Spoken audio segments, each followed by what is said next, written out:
Go. My name is Sarah Peterson, and this is my audience for Speech 2. As the lights dimmed to an eerie glow, masked unseen eyes radiated with bloodlust and chaos. He had planned every detail, every action had been meticulously accounted for. No errors were to be made. Because to everyone else it was just a premiere, but to him it was his premiere. James Holmes, a 24-year-old male, committed one of the most deadly mass shootings in recent U.S. history. In the recent film The Dark Knight Rises, producers made over $160 million in the opening weekend. Although this premiere was a very exciting night for our nation, a terribly tragic event occurred that will never be forgotten. In the early hours of July 20th, 2012, 12 innocent victims were killed and 58 others were wounded at the local cinema Batman premiere in Aurora, Colorado. Although Batman is a fantastic story to follow, no one ever expected the villains to actually be a reality. In this speech, I will be stating the facts about the Batman premiere massacre, background information and current trial status of James Holmes, and the effects of this event on our country. On the night of the midnight premiere, nearly 80 people filed into Cinema 6 to watch The Dark Knight Rises.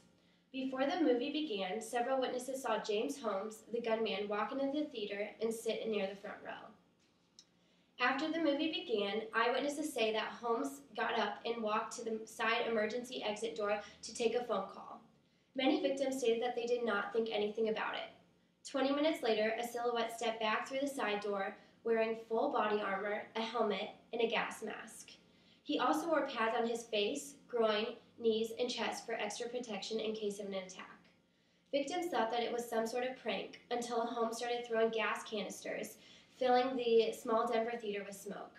This act prevented the victims from leaving the theater due to the fact that it affected their eyesight and caused severe burning and haziness.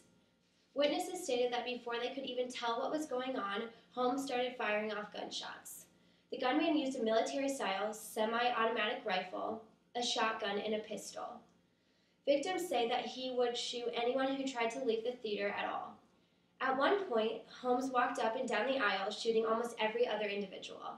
A few minutes after the chaos began, nearly 200 police officers showed up at the Aurora Theater. After Holmes heard sirens, he walked back out the side door to the officers and told them that he was the Joker. Officers reported that he obviously was not well due to the fact that he was dressed like a villain and had his hair dyed a bright red color. Before the police took him to the local jail, the gunman told them that he booby-trapped his apartment with several different bombs that were also hooked onto the nearest local hospital. Reporters say that it took days for experts to disarm over 30 devices that were activated in his apartment. The most surprising factor of this entire mass shooting is that nobody who knew James Holmes on a personal level saw this coming. James Holmes was studying neuroscience at the University of Colorado in Denver around the time that this event happened.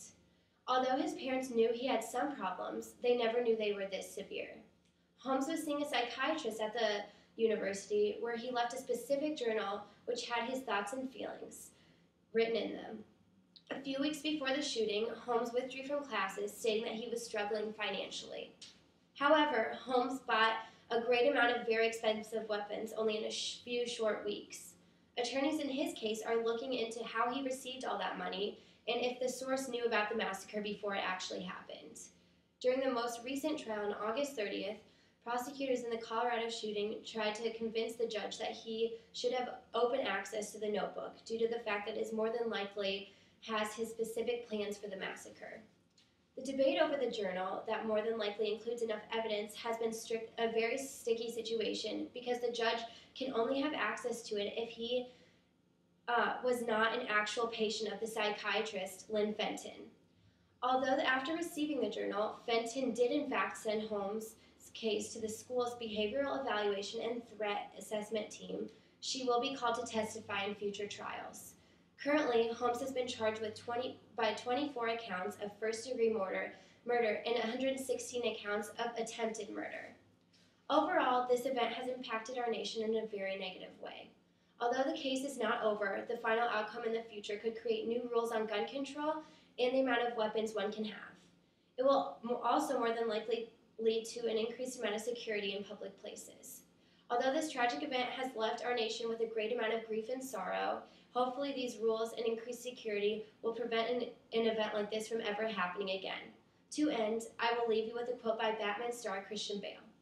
Words cannot express the horror that I feel. I cannot begin to truly understand the pain and grief of the victims and their loved ones, but my heart goes out to them. Thank you.